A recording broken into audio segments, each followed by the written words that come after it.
Well, the Celtics were a little slack-jawed last night after losing in Indiana 122-112. And it's funny, I'm in on the Twitch chat already. Good morning to the Twitchers. You're watching us on twitch.tv/Boston WEEI. Or you just click on YouTube, type in WEEI. You can watch us there.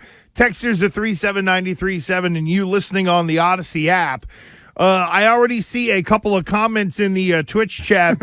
True or false, the Celtics season is over and they should just give up. And it's like, oh, boy, here we go. Everybody must be pretty polarized now. You lost the playoff game, yet you're still playing games. Yeah, it's really weird, this whole in-season tournament. But, look, the Celtics went to Indiana and lost to a team who played hungrier than them.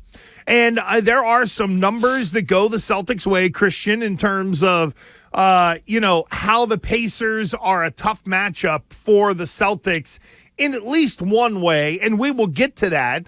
But I think at the end of the day, it came down to, in the final 3 minutes of that game last night, I'm not saying the Celtics didn't play hard, but it appeared as if Indiana really wanted it. Yep. It meant something to them for them to at least get to these semifinals. And if there's one thing that the in-season tournament has now created is sort of that Final Four feel when it comes to the NCAA tournament. Indiana will play the role of, not spoiler, but they'll be Cinderella likely in this situation whenever they get to Vegas on Thursday. And none of us here will care. You're right, though. Because we can break it down as much as possible, because there's obvious issues that I saw, which was a make-believe playoff game. Yep. What a great way of putting it. You know what that was? That was a playoff game in your imagination. Yeah, because it looked, it felt, it smelled, everything goes about it. The home crowd was going nuts.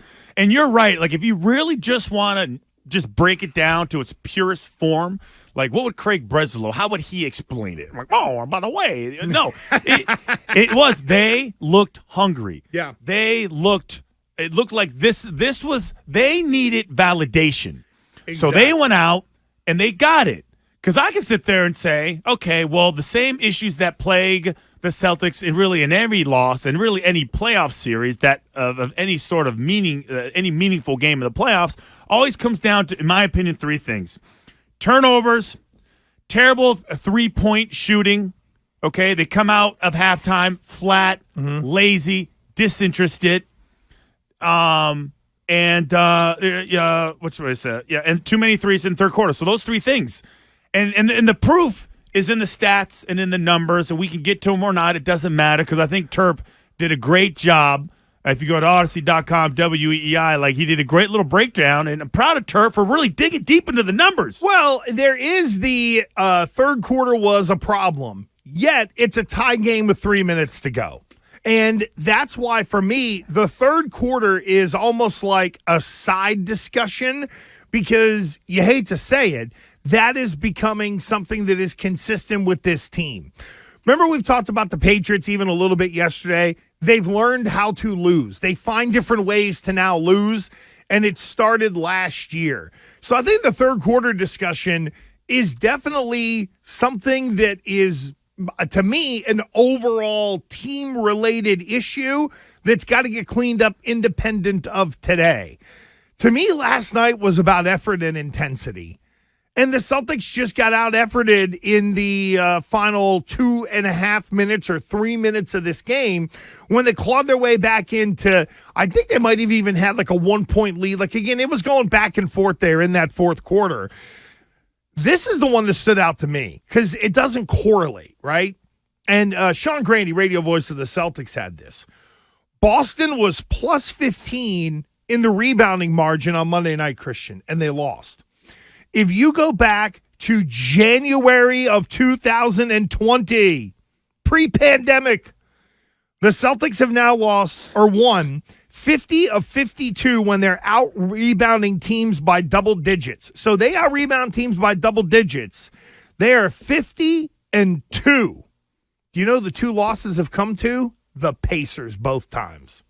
Wow, that's interesting. So they out-rebound. They have a stat where you're like, oh, this means they should win, and yet the Pacers were the only team who have been the fly in the ointment of that stat for the Patriots going all the way back to pre-pandemic. Yeah, and so if I was going to do the whole hockey 3 stars, I would pick my number 1 star would be hunger. I feel like they definitely wanted it, and their effort was greater, their speed, everything about it. Oh, I was going to offer you a Snickers when you said number 1 was hunger. I thought, my man needs a nibble. Yeah, I am kind of hungry, though. But I feel like that was obvious. Just the whole environment was Game 7-esque. Well, whatever, in the that's first where round. The Celtics should have had the home game, but they were their own worst enemy in having to, go beat the Bulls by 60 points or whatever just to get into this quarterfinal round. And part of that, and listen, this is always going to be an issue. When you have 53 turnovers in your last 3 games and you had 17 in this game, it becomes chaotic. It becomes hectic. They're chasing the balls. They're diving for loose balls. You're trying to make things happen, and the turnovers are sometimes. It drives me crazy because ball security and football and basketball are always like one of my most important things. Like, do you have a plan? Sometimes I wonder, do you know where you're throwing the ball when it just flat out goes out of bounds? Anyways, and of course, it leads to that stat. So you're getting all these rebounds. You're plus 15, yet you're still losing. Well, what are you doing with those extra rebounds? Are you missing your threes? They shot at a horrible clip, and that's always an indicator of a good team like the Celtics who constantly blow teams out. If they can't hit anything when it's disastrously low, they also can't turn it over. So when those two things, in my opinion, are married together for the Celtics, that's a recipe for disaster for them. That's a great point. So you can go cold shooting, but you can't give up extra possessions. Well, and the whole the game's tied at 105. And Tyrese Halliburton shoots not a prayer of a 3, but it's a deep one. And Jaylen Brown bumps him, and it goes in, and then he makes the free throw, and then it's 109-105. And at that point, it just got worse for the Celtics. Not only turnover, but also Indiana wanted it more. After the game, Joe Mazzulla talked about what you're on, Christian, which is, hey, the turnovers are a big problem. Well, it goes back to your offense and defense are connected. So if you turn the ball over, your defense isn't going to be as good. And so I thought our turnovers led to their transition, and I thought we lost our angles as far as our individual defense and gave them some driving lanes and opened up, the ability for them to get to the paint. So those two things kind of got us in the third quarter. So real quickly, Gresh, I was going to say, what does it all mean? Just as far as the in-season tournament, in the end, what does it all mean? Very little. If anything, I think the bigger takeaway is either why the Pacers are the team that, even though the Celtics out-rebound them, which is normally good for them, why are the Pacers the team that has been the problem? But for me, it's more the third quarter. And you mentioned our guy, Justin Turpin, at Odyssey.com, WEEI.com. Turp wrote the following. The Celtics are 29th in offensive rating in the third quarter. They are 30th in shooting percentage, 26th in three-point percentage, 22nd in net rating. They have posted a minus 2.4 in the third quarter this season.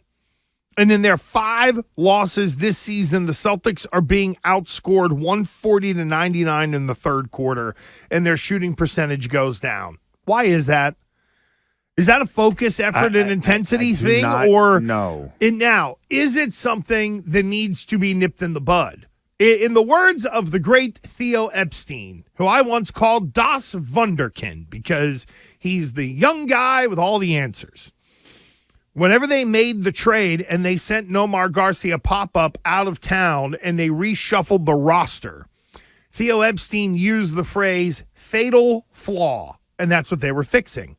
Is this third quarter issue a fatal flaw for the Celtics? Okay, I'm going to go with no, because you can sit there and look at the Celtics struggling, and this is an Indiana Pacers team that is, good offensively, okay? So they held them down in the first half, and then they got crazy in the third quarter. So you tip your cap to them and say, okay, well, this is their high-end version of themselves.